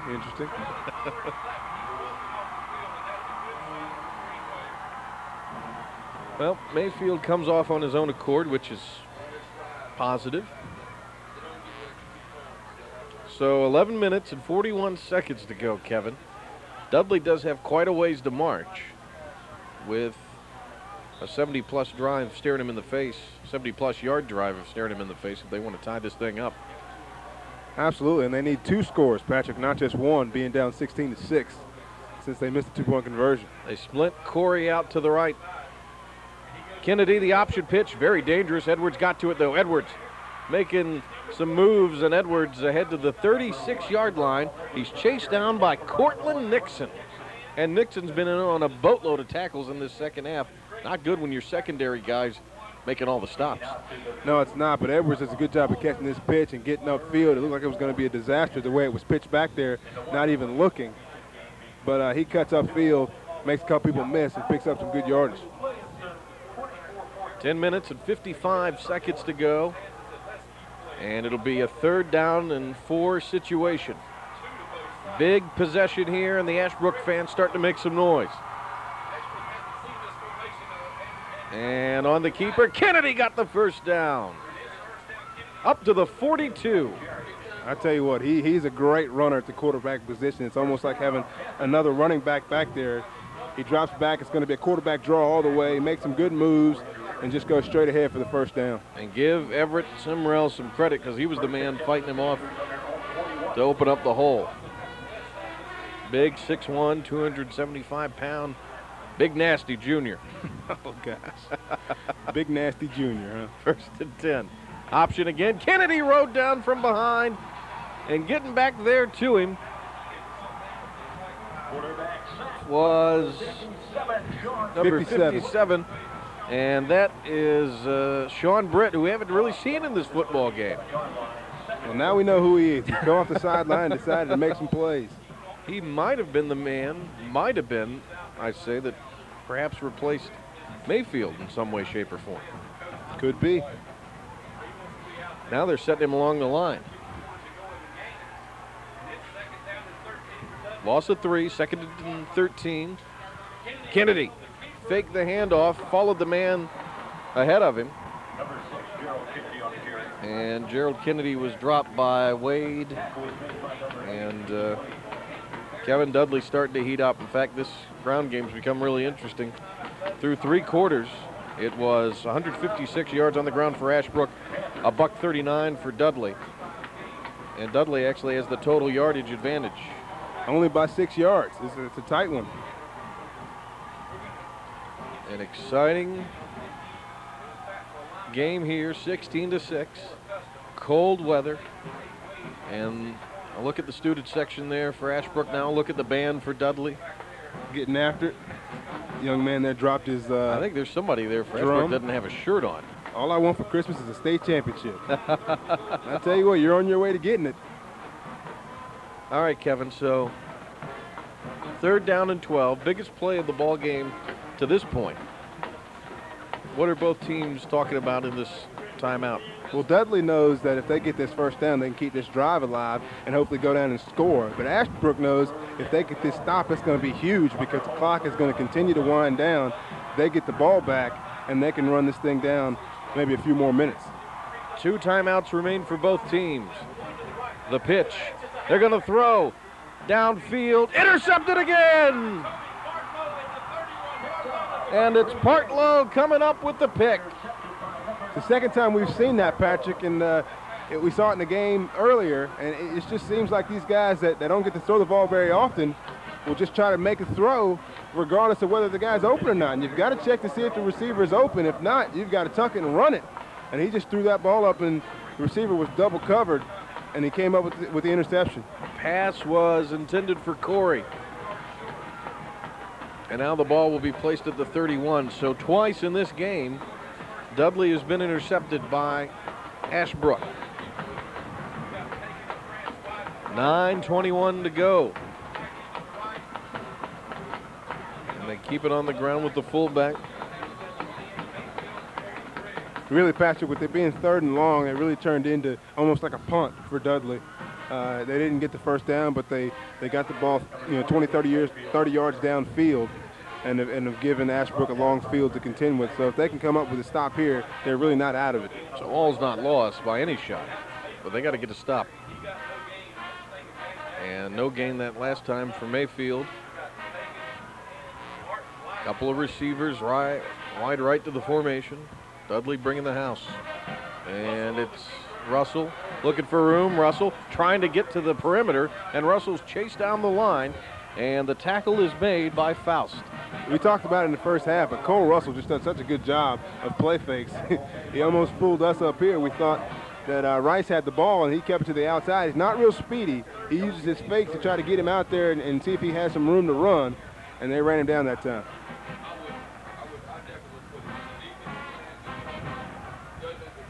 So it'll be 3rd down and 10. Dudley's defense digging in, trying to hold on and give the offense one more shot here. On the little end around, Pagan trying to get some room. Pagan with pure speed turning the corner, but he still is cut off. And he was able to get out of bounds. They were able to force him out. Stops the clock 3 seconds inside of 8 minutes, so 7:57 to go, and a gain of about 4. It'll be 4th down and 6. Great effort there by Pagan of picking up a few yards. He almost turned the corner and was able to get by the last defender there, but he makes a good job of stretching out and getting the tackle. So Roush will punt the football away. Back deep for Dudley is Faust, and also back there Kennedy. 2 guys that are adept at handling the football. Plenty of time. Oh, bad punt. And it will roll. Take a favorable bounce. And Pagan will down it down at the 44-yard line. Boy, we have excitement brewing in the press box, I'll tell you what. We're getting after it up here. Well, the way they do the Athletic Association radio and TV coverage, you were in the press box with about 700 people in one booth. And even when we were doing the state championship radio network, the now defunct radio network, last year, it was us and about 46 other folks. And we had to be professional. Yeah. Which we do a great job of. Of course. Dudley gets the ball back. That's what's lost in all this. Here's Edwards, midfield. Uh-oh. Nice run by Edwards. Gets a block ahead of him. They're not going to get him. They're not going to get him. Oh, he slows up at the end. I don't know why he did that, but he got in. 56-yard touchdown, and it's 16-12. No flags on the field, and that's what we talked about Edwards. He looks for the quick hitter. He hung in there. He was patient. He got to the outside, and he made the big run. Watch here as he's very patient behind his blockers. You see Vernon Walls picks up a good block. He goes to the outside. Now he's got an offensive lineman downfield, a receiver downfield blocking for him. He gets down there and makes an outstanding play. Stevenson threw him a really good block, and he was able to take it to the house. Another look at it from a different angle. Great play. Right into your living room. Good camera work down there, guys. So they're going to kick the extra point with Michael Brown. And this to make it a 3-point game. Brown, and that kick wasn't even close. Brown kind of short-legged that one. Wow. So that makes it 16-12. The score will remain as we have 7:35 to go in this football game for the 3AA state title in Raleigh. Patrick Johnson and Kevin Monroe, and the little short kick will roll out of bounds. And a flag is thrown. It'll put it on the 35-yard line. Apparently they don't want me to vote for the MVP. I don't have a ballot. I found it. Messy Kevin has got his paperwork all over the place. That's right. At least I don't have hot chocolate up here. You know, we had the first game in this triple header we're producing, and I was looking through the old Wilson Pike stuff, and I saw where you spilt the hot chocolate on it that one night. Look at those guys. Brought back memories. Those guys are troopers, aren't they? They are troopers, and they got the shirts off, and that's the reason you take them off, is to get on TV, and that's what they've done. They've accomplished what they've done. Now they can put the shirts back on. The Ashbrook fans have been great. Now the Dudley fans are starting the chant of defense. We've got a heck of a ball game going here. 4-point ball game. Long count. Mayfield is stuffed. He's really been ineffective, especially since that injury as Shittimere made the hit. I think we've seen Mother Momentum switch sides, Patrick. She's on the Dudley side, and they're stepping up, and they're ready to play some defense now.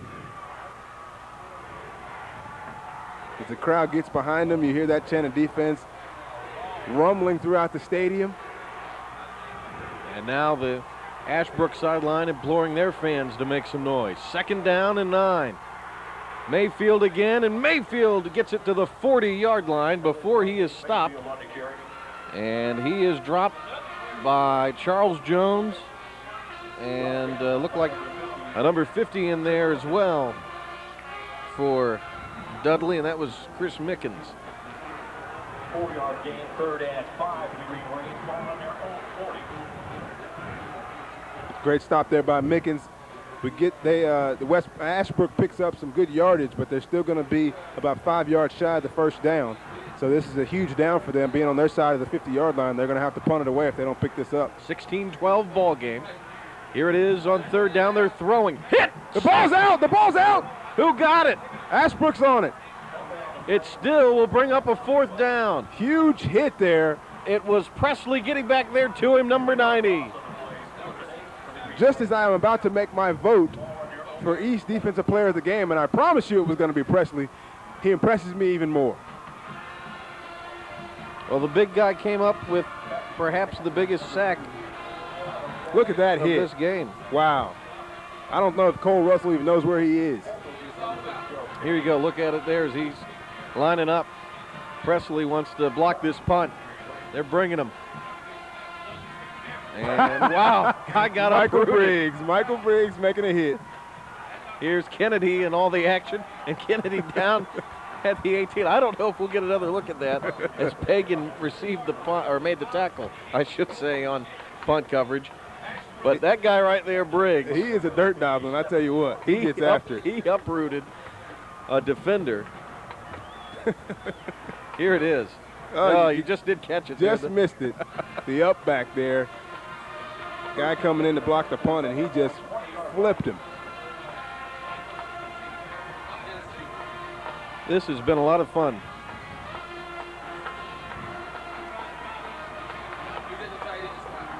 All right, so 1st and 10. Dudley has the football.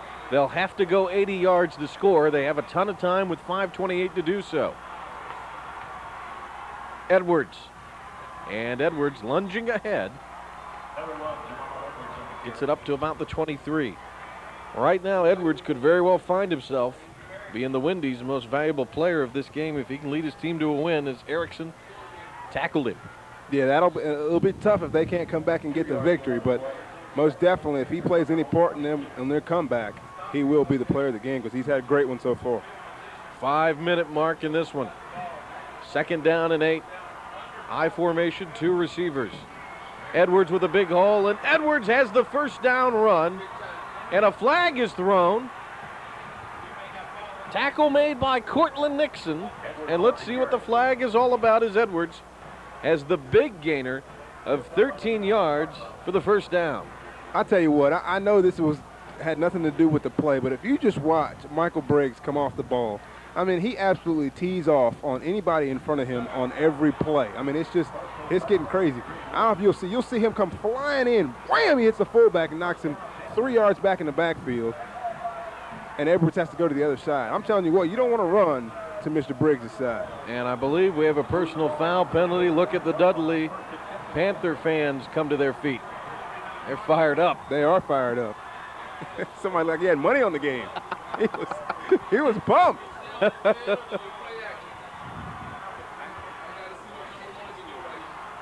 All right, first down and 10. Edwards, and he carries it ahead. He fell down in kind of a strange way as Michael Briggs made the stop. 3-yard gain, 2nd and 7, Panthers. Ball on the 47-yard line of the Green Wave.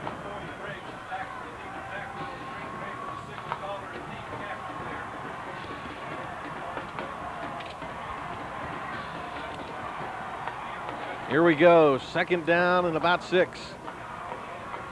Edwards. Uh-oh. Edwards to the 30. Now see what he, Edwards with a move. Edwards falls down at the 5. And if he had not, it'd have been a sure 6 in the lead. And finally, bringing him down, a great stop from Pagan. I tell you what, that was an outstanding move. And as a corner, you got to know you got to play outside in. And he got caught off balance trying to make this tackle. You'll watch here. Look at him make a tackle miss. You'll see Edwards going to the outside. Wow, look at that hit there by number 7. Who was that? And a great block thrown by Corey. Quentin Corey just makes an unbelievable hit to free up Edwards. I tell you what, it's getting tight. Green Wave in their 18th playoff appearance. And we have a timeout taken by Ashbrook. And this one's been a tremendous game from Raleigh. All right, Panthers with it. First down and goal at the 4. Now handed off and the back is hit. I think Edwards had to come out for a breather. And Erickson made the hit. And getting the football that time was Tinsley. Tinsley was unable to get very much. In fact, he lost a yard.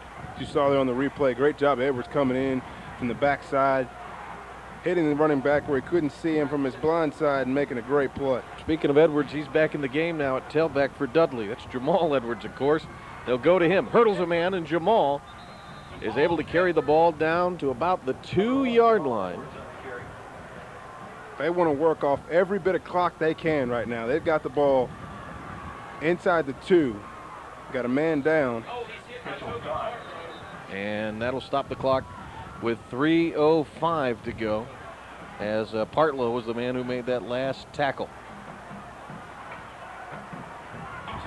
So it'll be 3rd and goal. Player got up after being shaken up a little bit for Ashbrook. Edwards again, and Edwards is in! Touchdown, Dudley! 2:55 remaining in the game. Now it gets tight. Great drive, 80 yards for Greensboro Dudley, and Edwards pounces it in for the 2-yard run. 18-16. You see there, he just sneaks the ball in just over the line. And now we'll see if they're going to go for 2 or kick the extra point. I think they'll be better served to go for 2. After the last extra point, I think it was almost comical. And to consider that, though, despite the fact that was a poor effort last time, we know that Roush can hit. I tell you what. And if you're, he's got 3 minutes to get it down in his kicking range. And a flag is thrown. 4 seconds was on the play clock. And a bit of an illegal shift against this team. Let's get the official call.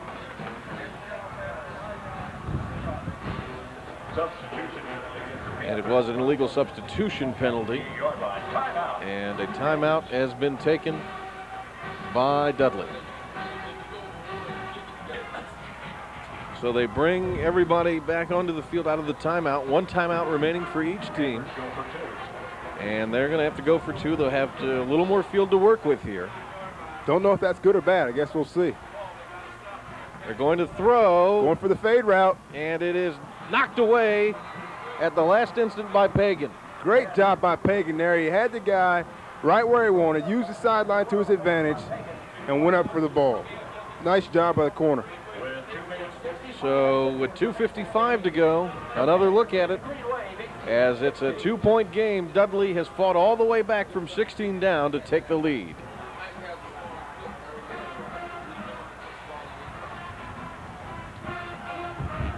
And what are those guys talking about in that huddle right there, Kevin Monroe? Well, they're talking about just taking care of the football. You got to take care of the football, give the offense a chance to get out on the field, and then give Roush a chance to win it at the end if they can get in field goal range. But he doesn't want anybody, trying to do too much and end up fumbling the football or anything like that. Just take care of it. Everybody handle their assignments and get the ball back to the offense.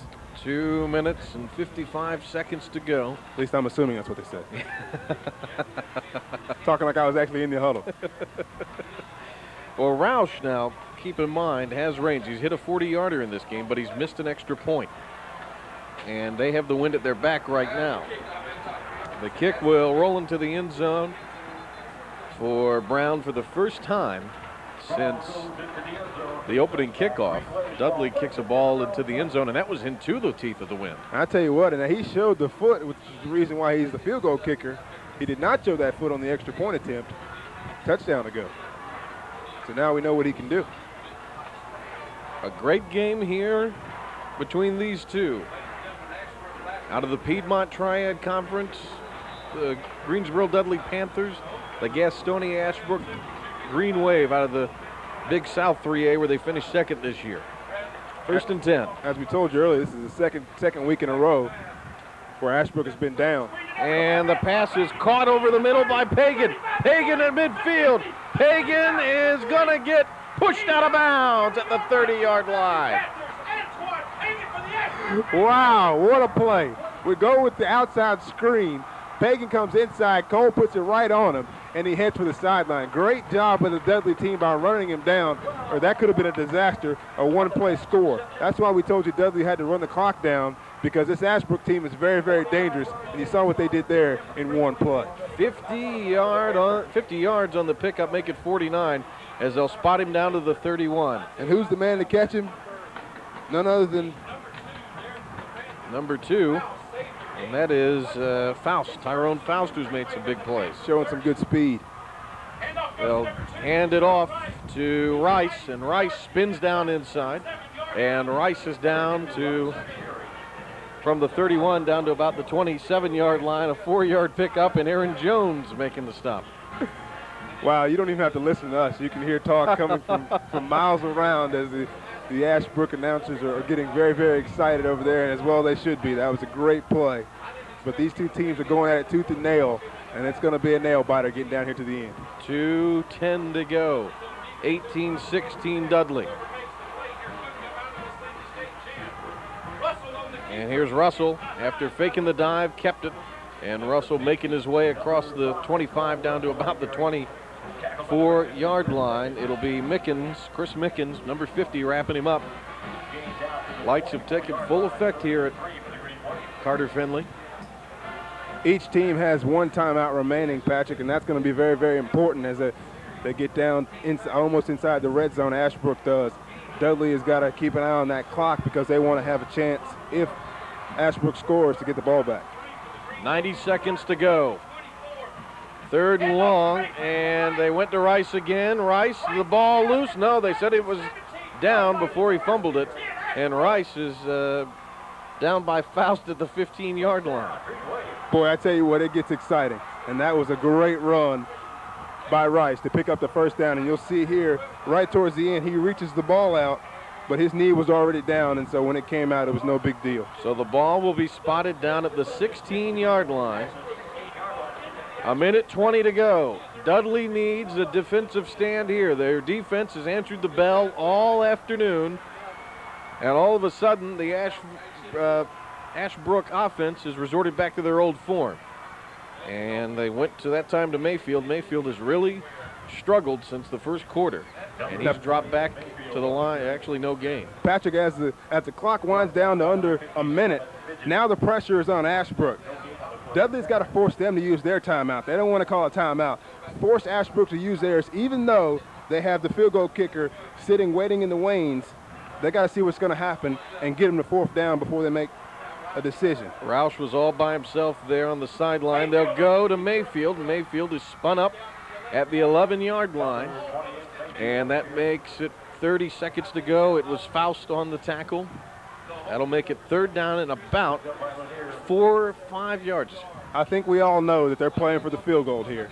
To run the ball right there with only one timeout remaining and the clock running down, Dudley's going to sit back and wait and just hope the field goal doesn't beat him. And they take a timeout. Boy, they were pleading for a timeout on that sideline. Was Coach Joe Shepard. He was about to come out of his green sweater. Well, they had time. I mean, the play clock had not run down, and the game clock still had 10 seconds on it. If it were me, I think I'd wait till the game clock went down to about 5 seconds, so this would be the last play of the game. Yeah. Now they kick a field goal. If they make it, you still give Dudley 5 seconds to run a play, or not necessarily run a play, but at least do the kickoff return. Possibly a play, depending on if it were kicked out of bounds or if it were returned to a point or they got out of bounds with some time. Absolutely, or, you know, most teams in this situation would squib kick it, and if it's squib kick, a guy can field it cleanly and just take a knee, then you have a chance to throw the Hail Mary. That's a great point. So here we go. This one has come right down to the final minutes. Ashbrook jumped out 16-0. Dudley, 18 unanswered. They lead by 2 with 10 seconds to go. It's a shame somebody's got to lose this one. And they're now going to bring in Janikowski Jr. to attempt the field goal. Here's Julian Roush, a 6-foot, 190-pound senior. Has made 9 field goals in the playoffs, 12 this season. How many times has he emulated kicking the game-winning field goal in the state championship? This is up and good. Wow, and he smashed it. He did. And we've got some extracurricular activity going on, but who cares? Because he knocked it through, and there's still 7 seconds remaining. Now, Kevin, it isn't like there's only 3 seconds, 4 seconds to go. No, there's plenty of time, and they don't want to get a celebration penalty and give them any room either. Let's take another look at it. I mean, he absolutely smashed it. It wasn't even close. 33-yarder. You'll see here, he gets hit. That's just there's no reason for that. He gets a little upset, as well he should. There was no reason for that. The ball was away. Yeah, Tyrone Faust has played too superb of a ball game to let something like that affect what's going on here. So, 7 seconds to go. A lot of scenarios, Kevin, and let's recap them quickly again. Squib kick, but the guy can down it. Right. And that gives you a shorter field to work with. Right. Do you kick it deep, or do you try to, what do you try to do here? Well, the problem with kicking it deep is you got a guy like Jamal Edwards back there, and he can take it to the house if he gets the right blocks. So you're going to be a little bit nervous about kicking it deep. What I would do is maybe a little something in between, maybe a line drive kick, get it deep enough, but hard enough and away from Jamal Edwards. And so if they can do the in-between, kick it over the first wave of guys, but kick it hard enough to get it down to the back guys and away from Jamal Edwards, I think that would be the perfect kick. Give Dudley all the credit in the world. They battled back from 16 down to take a 2-point lead, but Ashbrook has had the resolve, and they've come from behind all season long. In fact, even though this won't come down to the very last play, their last 4 games in the playoffs have come down to essentially the last play. They've earned this, and if they can get out of here with a victory, it'll be well played and well earned. Waves going for their 11th win of the year overall, and they could call themselves 3AA state champs. Here we go. It will be Roush getting set to kick the football, and the flag is thrown. They got 11 people. I don't know what the flag's for. And they're going to disregard the flag now. Apparently the ball keeps falling off the tee as well. Apparently the umpire miscounted, and so we're going to pick that up and wave it off. Happens to everybody. 7 seconds remain.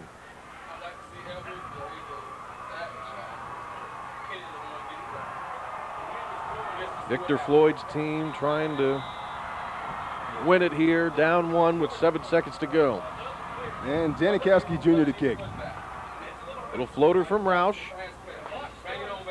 Pass, or rather the ball fielded by Thatch. And it's on the ground. What's it? And that's the ball game. Gonna run out. That's the ball game. I didn't even catch what happened there for sure, but it doesn't matter. Slipped through, and it is a big win for Ashbrook. For the first time since 1974, they win the state championship. They were a 4A participant then, and the Dudley kids, you got to give them credit, fought hard to get back in it. I'll tell you what, they played a tough game. They got this game back. They actually went up. And Ashbrook made the big play there towards the end, the 50-yard screen pass. And that's the difference in this ball game. Roush undoubtedly should be the MVP. And we will have some of those ceremonies for you coming up in just a moment. A tremendous game.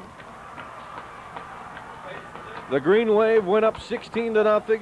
Dudley fought back, went up 18-16. And then the field goal from Roush wins the football game, and Ashbrook completes this miracle season. After a 1-3 start, it culminates in December in a state championship. For Kevin Monroe, I'm Patrick Johnson. Hope you enjoyed our presentation. We will have the award ceremony coming up for you here in a moment.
Ladies and gentlemen, we direct your attention to midfield for the awards presentation. Presenting the award will be Carolyn Shannonhouse, Assistant Executive Director of the NCHSAA, Ed Sadler, Vice President of the Association and Superintendent of the Gaston County Schools, and Diane Sauer of the Raleigh Sports Consortium. Wachovia is the official sponsor of the NCHSAA Awards program. At this time, we would ask the captain and head coach of the Dudley High School Panthers to come forward to receive the state runner-up plaque.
And now, introducing the 3AA 2002 North Carolina High School Athletic Association state champion, the Ashbrook High School Green Wave. We would ask the captains of the state champions to join their head coach to receive their championship plaque.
Ladies and gentlemen, we are also pleased to honor several outstanding individual performances in this championship game. The awards are sponsored by the Carolina Panthers. For the state runners-up, the outstanding defensive player in this championship, as selected by media representatives covering this game, is number 90, defensive tackle Demario Presley.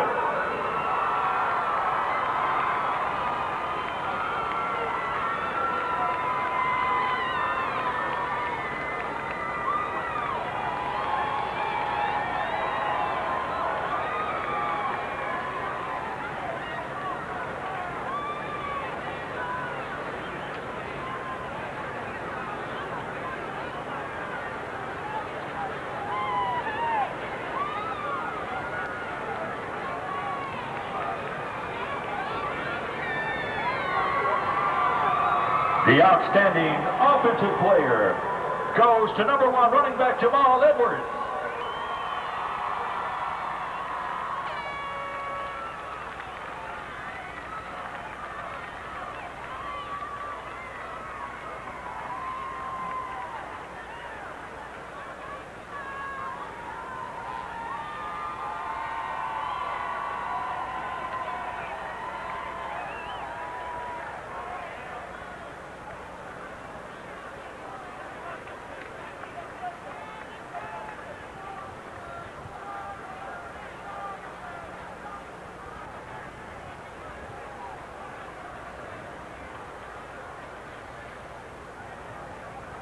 And for the state champions, the outstanding defensive player in this championship is number 1, defensive back Cortland Nixon.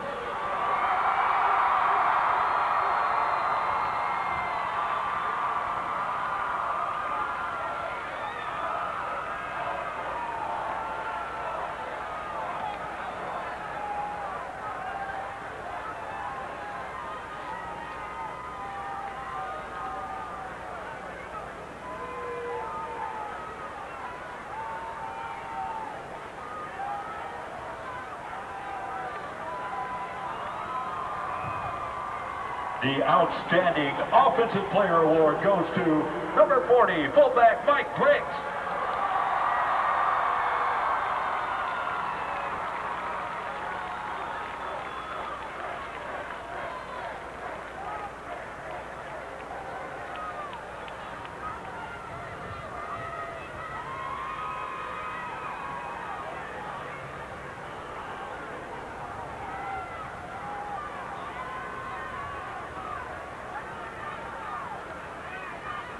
And the Wendy's most valuable player for this North Carolina High School Athletic Association state championship is the kicker, number 11, Julian Rouse.